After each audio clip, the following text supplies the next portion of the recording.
どうも皆さんこんにちは、はるかんたです。緊急でカメラを回しています。7月28日、熊本県を中心に大きな地震が発生し、最大震度7の揺れが観測されました。今回の地震で被害に遭われた皆さん、今も不安な時間を過ごしている皆さんに心からお見舞いを申し上げます。実はつい先日、プライベートで熊本、鹿児島、宮崎を訪れていたため、今回のニュースに強く心を痛めています。私はこれまで紛争や貧困などの問題を取材するために、海外の大変な地域を回ってきました。その中で紛争や災害の現場で支援に取り組む NPO の活動も取材してきました。また、寄付やボランティアのあり方、センセーショナルなニュースとの向き合い方についても発信してきました。今回はその経験を踏まえて、熊本地震を受けて私たちがやるべきこと、そしてやらない方がいいことをお話しします。緊急で撮影しているため、全てを網羅できているわけではありません。地震や防災の専門家でもないため、具体的な防災情報については必ず気象庁や自治体などの公式発表を確認してください。その上で、何かしたいと思っている方が行動を考える際の参考になれば幸いです。大切なのは立ち止まる、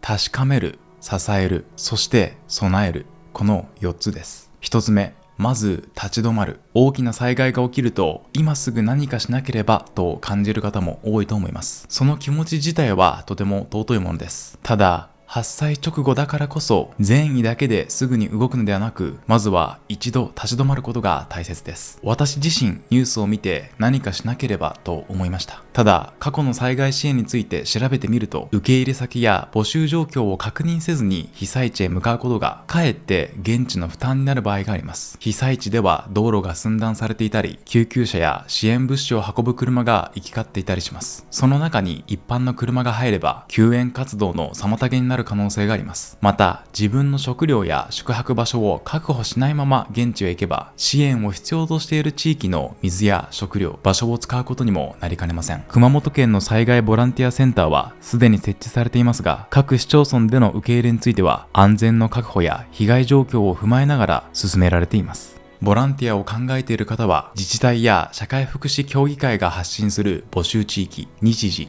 対象者、必要な装備を確認した上で参加することが大切です。忙しい現地の自治体へすぐに電話をかけるのではなく、まずはホームページや公式 SNS で最新情報を確認しましょう。物資についても同じです。水や食料、衣類などを送りたいと思うかもしれません。ただ、個人から大量の物資が届くと、受け取り、仕分け、保管、配送するための人手と場所が必要になります。現地で必要とされるものも時間とともに変わります。物資を送りたい場合も、自治体や支援団体が何をどのような形で募集しているのかを確認する必要があります。自分が何をしたいかではなく、その行動が本当に現地の助けになるのか、一度立ち止まって考えてから動くことが大切だと思います。2つ目は、情報を確かめる。立ち止まった次に必要なのは情報を確かめることです。今回の地震では建物の倒壊や道路の被害、大型商業施設で人が取り残されたという報道など非常に衝撃的な映像が流れています。こうした報道を見ると不安や恐怖を感じるのは当然です。特に人間は身体に危害が及ぶ映像や身動きが取れず閉じ込められる状況に強く反応するようにできています。ただ、衝撃的な映像を繰り返し見ていると、その映像が熊本全体、さらには九州全体の姿であるかのように感じてしまうことがあります。もちろん被害の大きい地域には不用意に近づくべきではありません。余震が続いている間は安全を最優先にする必要があります。一方で熊本や九州というだけで状況を確認せず、すべての旅行や宿泊を一律に取りやめることも慎重に考える必要があります。2016年の熊本地震では、インフラに大きな問題がなかった観光地でも宿泊のキャンセルが相次ぎ、九州全体で70万泊を超えるキャンセルが発生しました。これは海外でも似たことがあります。西アフリカでエボラ出血熱が流行した際には、流行地域から数千キロ離れたアフリカの国への出張まで取りやめたという話もありました。遠くで起きていることほど私たちは場所の違いを細かく捉えず、アフリカや九州といった大きな括りで見てしまいがちなのだと思います。こんな時に旅行へ行くのは不謹慎ではないかという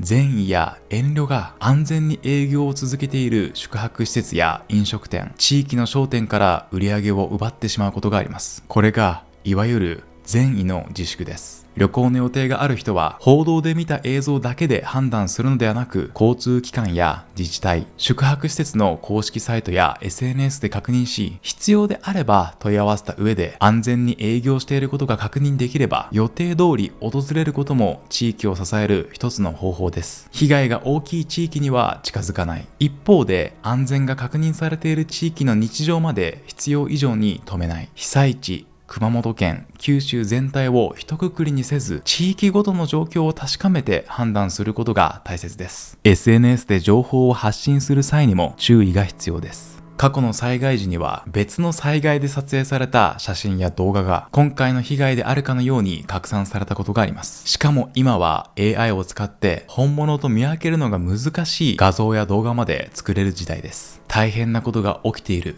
早く知らせなければと焦って拡散した情報が救援活動や避難する人たちを混乱させる可能性もあります。情報を共有する前に誰が発信したのか、いつどこで撮影されたのか、自治体や報道機関が確認しているのかまで確かめてください。また、地震のニュースを見続けて心が苦しくなっている人は一時的にニュースや SNS から離れても構いません。情報を確認する時間を決め、必要以上に自分の心を消耗させないことも大切です。3つ目は、必要な形で支える。今すぐできる支援の一つが寄付です。発災直後の現場では人命救助や医療、避難所の運営、必要な物資の調達など専門的な知識と経験を持つ人たちの活動が必要です。現地へ直接行くことができなくても、そうした専門団体が活動するための資金を届けることはできます。すでにピースウィンズジャパン、難民を助ける会、ジャパンハート、ピースボート、災害支援センターなど複数の団体が緊急支援を開始しています。また、熊本県も被災した方々へ届ける義援金の受付を開始しています。支援団体の救助、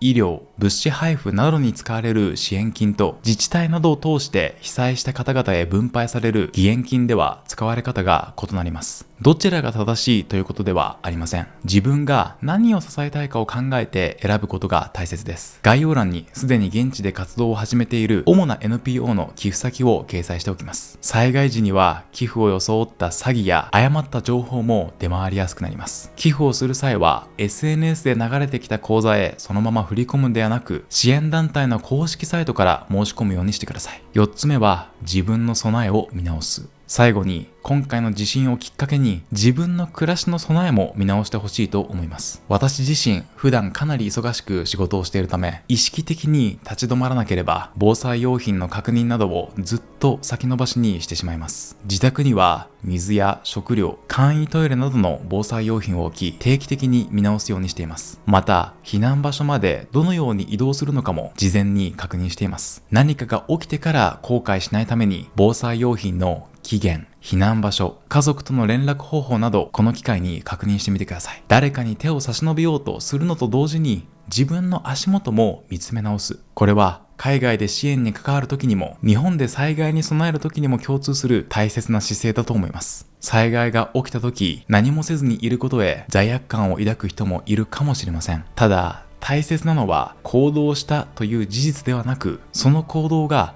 本当に現地で必要とされているかどうかです。焦って動くのではなく、一度立ち止まる。信頼できる情報を確かめる。その上で必要とされている形で支える。そして自分自身の備えも見直す。私自身も今回の地震を受けてこの4つを改めて大切にしたいと思います。今も被災地では不安な時間を過ごしている方が大勢います。これ以上被害が広がらず、一日も早く安心できる日常が戻ることを心から願っています。このチャンネルでは支援や寄付、ボランティアに関する情報やセンセーショナルな報道に振り回されず、メディアとどう向き合えばいいのかについてこれからも発信していきます。今後の動画を見逃さないようぜひチャンネル登録をよろしくお願いします。ということで今回も最後までご視聴くださりありがとうございました。また次回の動画でお会いしましょう。